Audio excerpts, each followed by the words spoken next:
Eccoci qua mister, c'è un po' di scoramento, almeno ho visto sul viso di qualcuno, ma è sempre un punto guadagnato.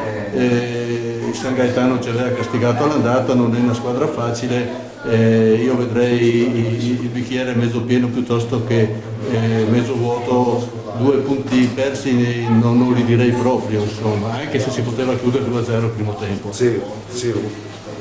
Pensi ai 2 punti persi perché il primo tempo abbiamo avuto diverse situazioni per chiuderlo e quindi lì siamo dispiaciuti.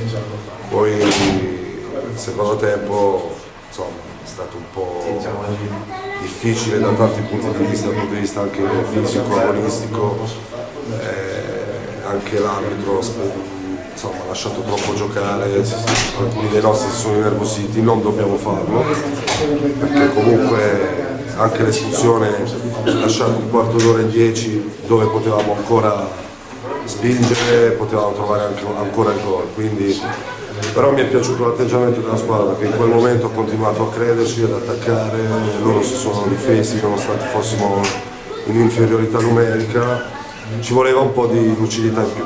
Questo sì. Primo tempo, se quella traversa non ci fosse stata sarebbe stato meglio, però insomma, bisogna sempre fare i conti anche con l'avversario. Sì.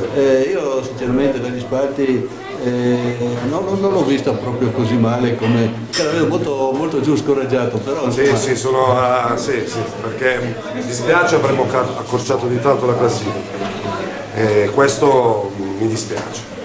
Però concordo con te, la partita l'abbiamo fatta noi, si sono viste delle situazioni che abbiamo provato e riprovato, ci è mancato un pizzico di fortuna, però se continuiamo a lavorare così secondo me le soddisfazioni arrivano. Guardando anche gli altri risultati, la prima partita dopo la sosta dimostra che non è mai facile, ha avuto difficoltà lo Spinea, ha avuto difficoltà tutti e quindi guardiamo il bicchiere mezzo pieno, giustamente, anche se per mentalità mia e dei ragazzi insomma è chiaro che siamo arrabbiati.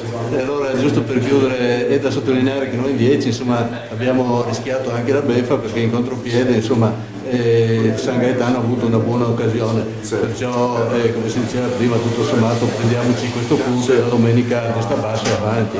Sì, abbiamo rischiato ma perché volevamo vincerla.